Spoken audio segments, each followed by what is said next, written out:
aujourd'hui pour une nouvelle bulle explicative.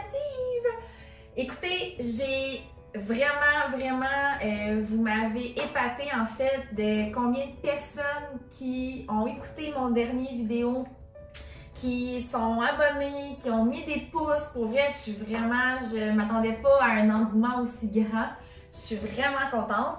Donc, ça me motive à en faire encore et encore.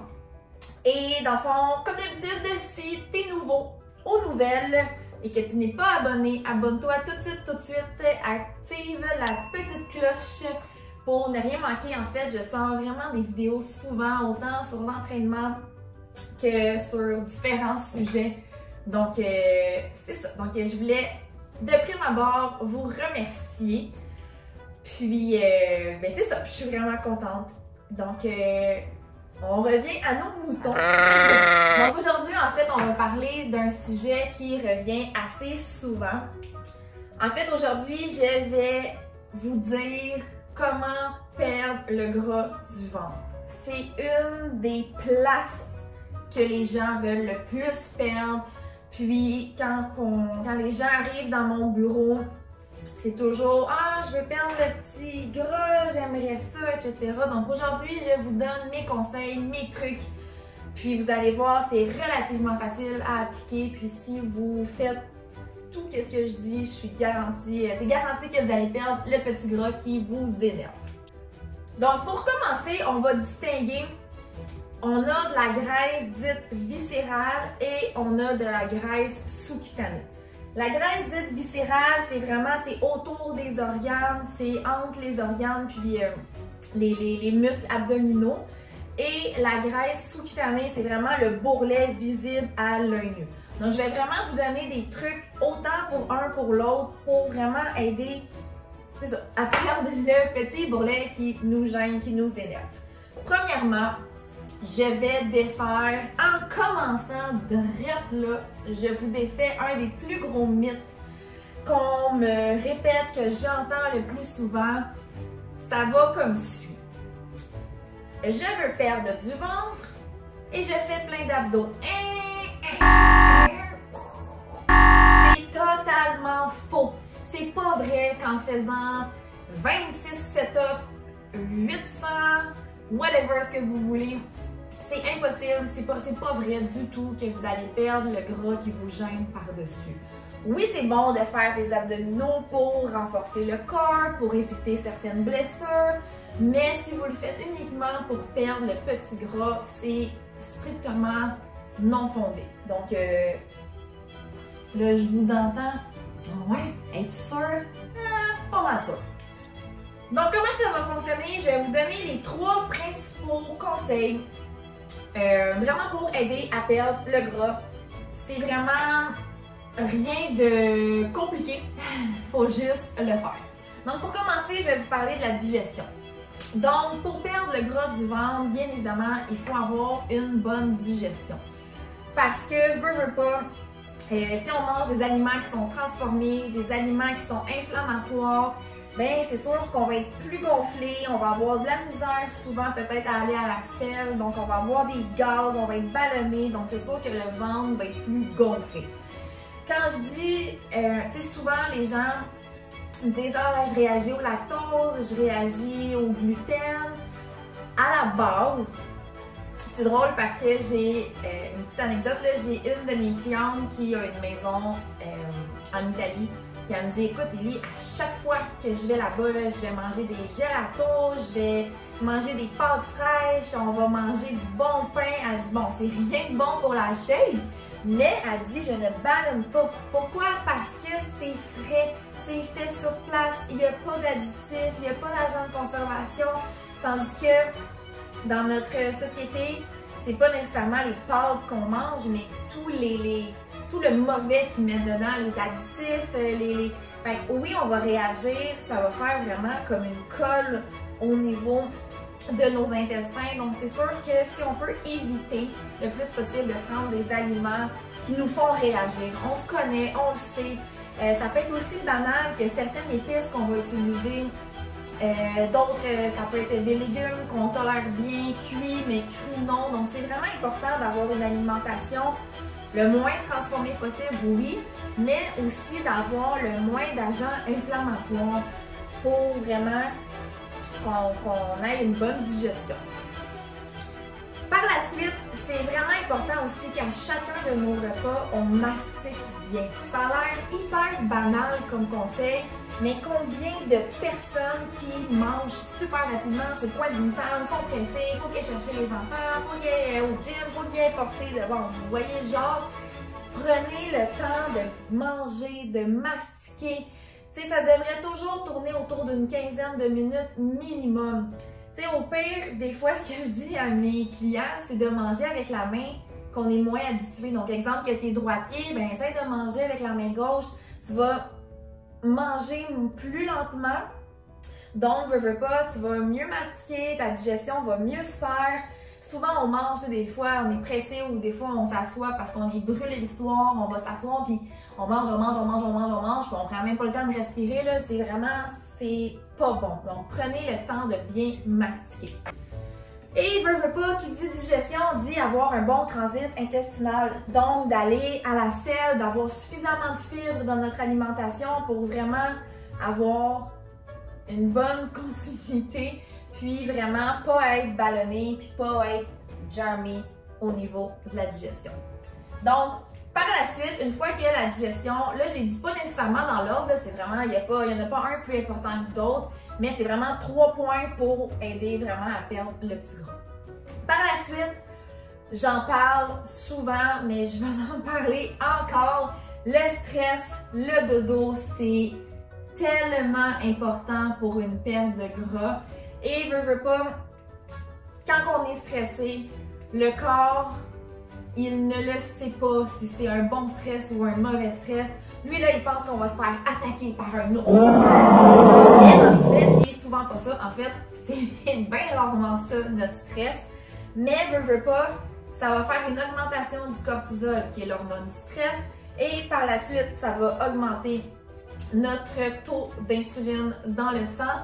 Et quand c'est trop élevé, bien, ça va stocker sous forme de gras ou au niveau de l'abdomen. Donc, c'est important d'avoir, tu sais, je sais que c'est des facteurs qu'on ne contrôle pas, mais d'essayer le plus possible de ne pas être trop stressé.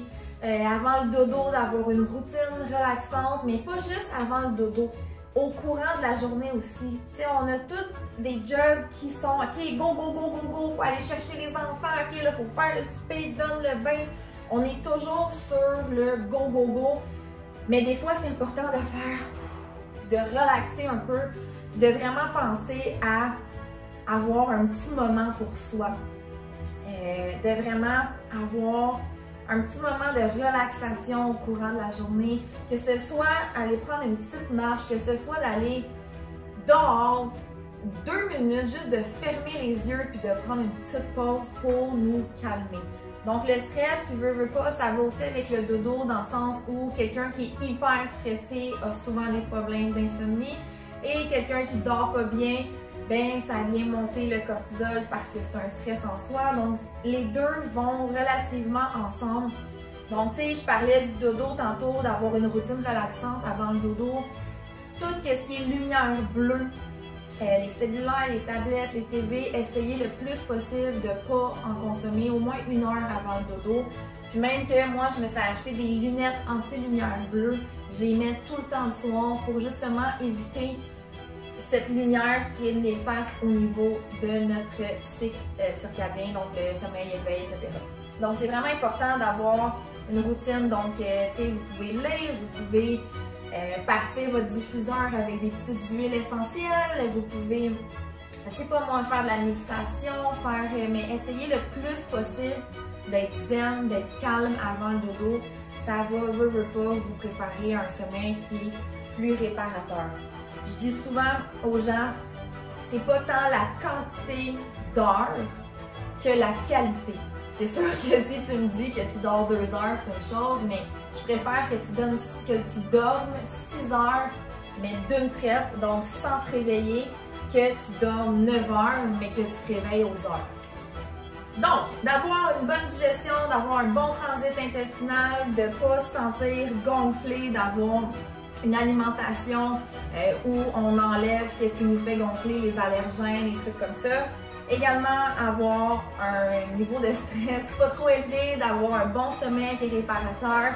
Et le dernier, et non le moindre, l'alimentation en général. Ben oui, vous voulez perdre du gras au niveau du ventre, ça passe par qu'est-ce que vous mettez dans votre bouche au niveau des aliments. D'avoir assez d'eau, suffisamment d'eau. C'est vraiment important en fait au niveau des cellules, au niveau de notre corps constitué d'eau. Si ça nous prend de l'eau, ça va aider aussi au niveau de la rétention. Donc vraiment là, une moyenne, un average, un petit...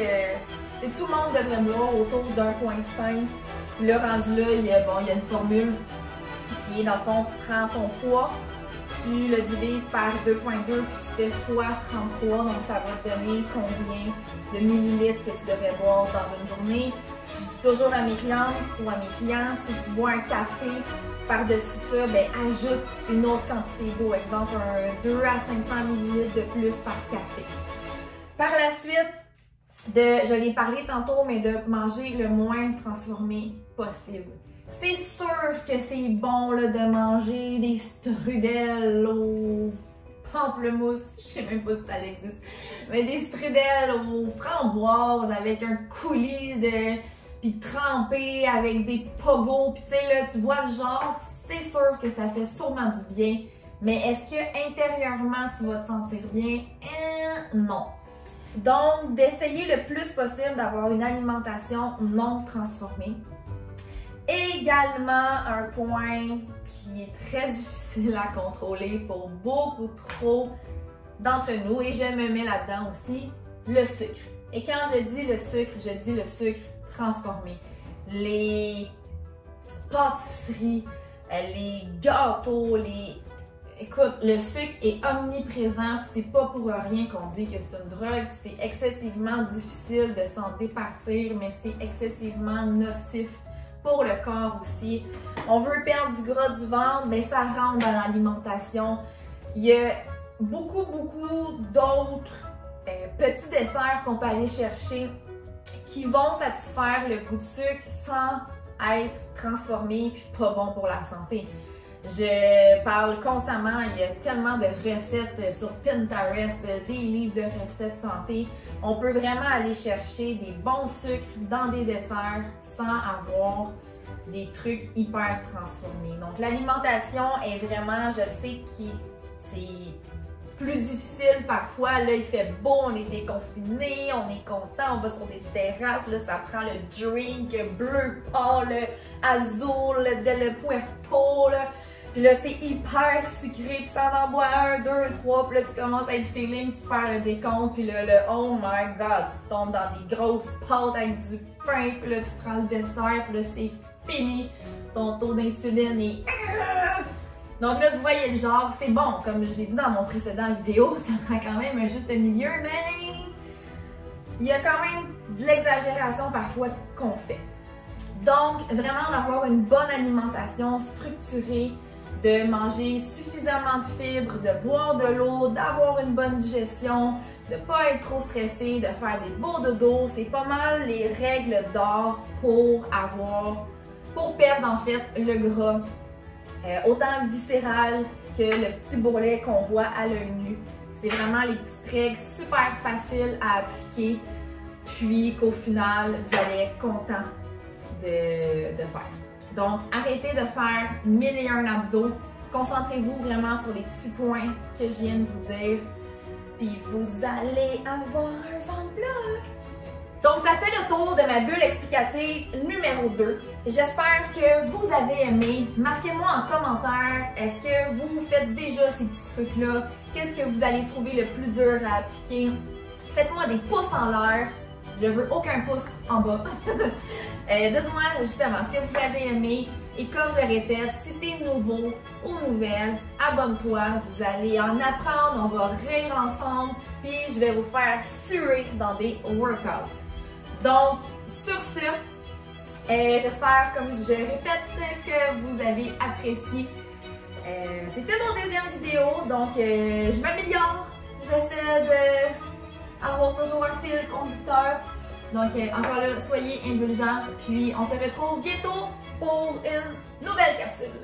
Bon week-end!